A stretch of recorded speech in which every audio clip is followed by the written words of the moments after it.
मेरी तकदीर का आईना तुझसे ही है मेरे हम सफर। रब से है ये गुजारिश मेरी, तुझको लग जाए मेरी उम्र कि जब तक सांसें चलेंगी तुझको चाहूंगी यार, कि जब तक सांसें चलेंगी तुझको चाहूंगी यार, मर भी गई तो भी तुझे करूंगी मैं प्यार। अरे माइक भाई हो गया, स्वागत कर रहे थे मेरे का। हाथवा हाई से हटाइए, आइए अब आपका हाथ ठीक हो गया। कि तुमसे मिलना बातें करना बड़ा अच्छा लगता है।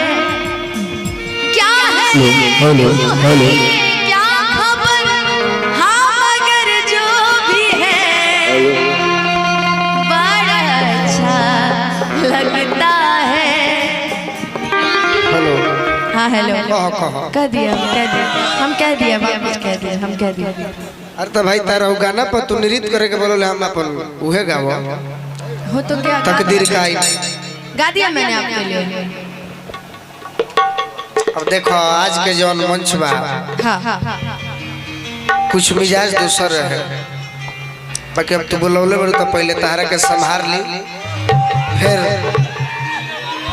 ए आत्मा खाती कुछ कहो। शिवा हेलो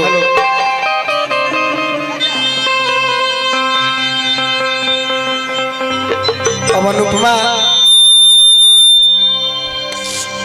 सामने बड़ी तो ऐसे तो हाँ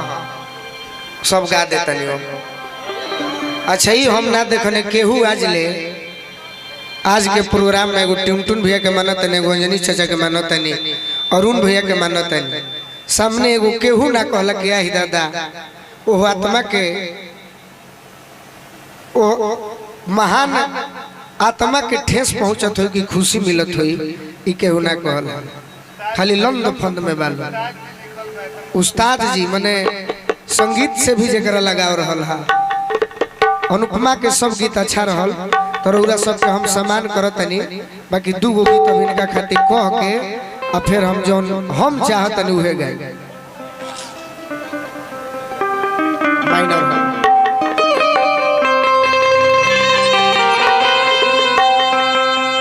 कि हम के उजार अपने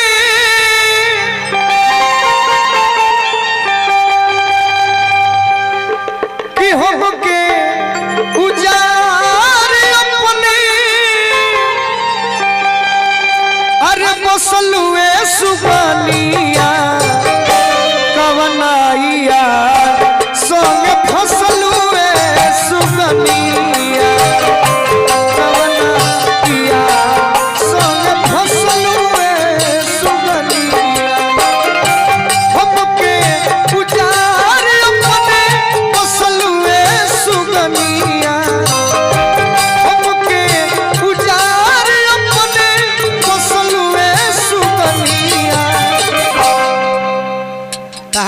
मंच के कलाकार सभे चल गए, एगो गोलुए या टिकल बड़े तो कवना यार संग फसलुए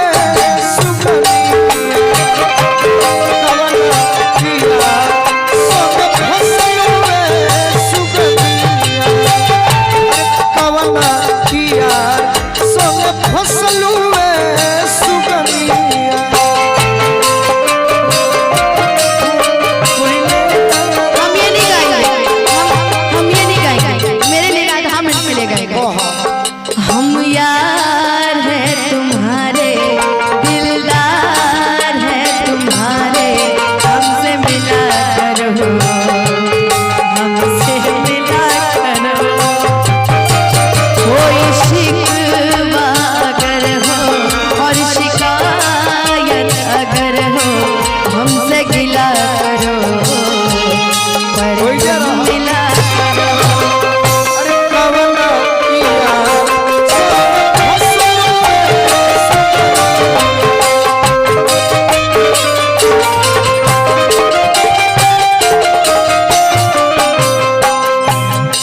अक्सर जब नए यार मिलते हैं तो पुराने यार को भूलना पड़ता है।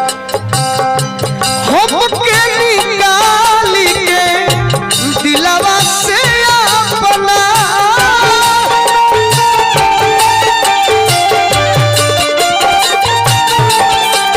हमके निकाल के दिलवा से अपना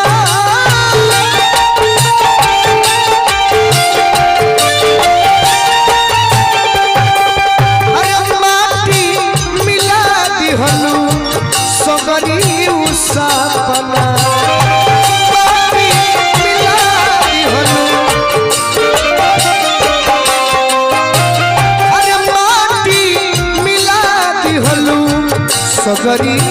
सपना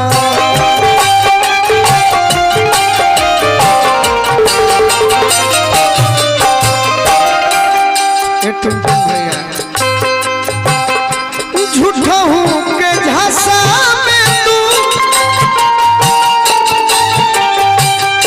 झूठा हूँ के झांसा में तू हंसलुए सुगनिया कवना किया सोन फसलुए सुगनिया कवना किया सोन फसलुए सुगनिया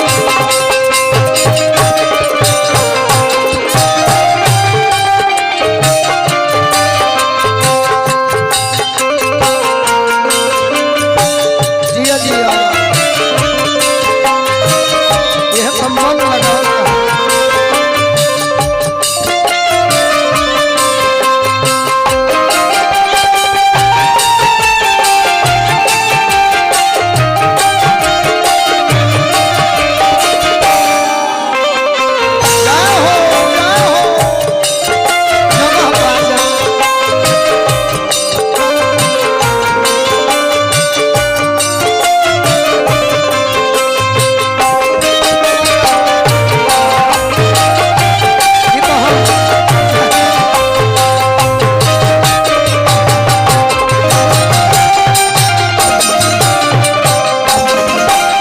अनुपमा,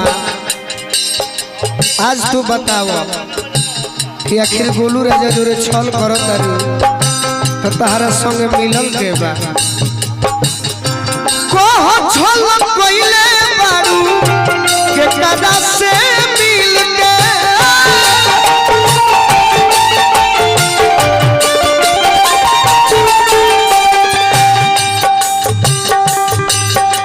अरे भोजपुरी में एगो बात कहल गइल बा कृष्णा अंकल जी गदहा का जानी कि कतना बोझ लदाइल बा गदहा का जानी कि कतना बोझ लदाइल बा अब मुस का जानी कि बियाहे खातिर कुर्ता सी आइल बा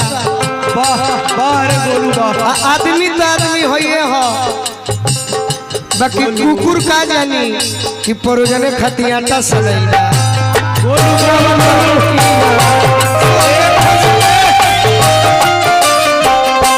अंजनी रुक रे भाई रुक अंजनी आज खुशी के बात बा हमरा कि 8 साल की उम्र से करा के हम गोलुआ के जितना सफल आज हमारे जोन गायकी अभी हो रहल बा सब कोई हमार सवारत हो गई फिल्म में हीरो बनने से लेके फिल्म में गवावे से लेके सब सफल हो गई गोली लगे से भाई हर चीज मेरा मेहनत सफल कर दिया तू मेरा भाई जियो और हमार छोट भाई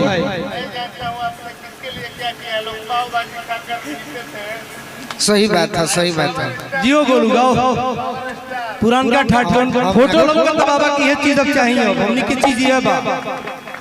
गाओ और तो कवन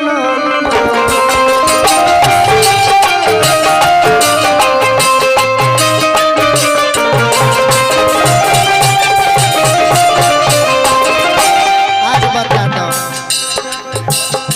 को छल पहले बारू के कदा से मिल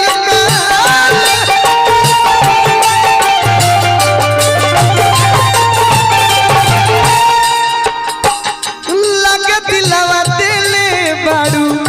सोनू समदी लगे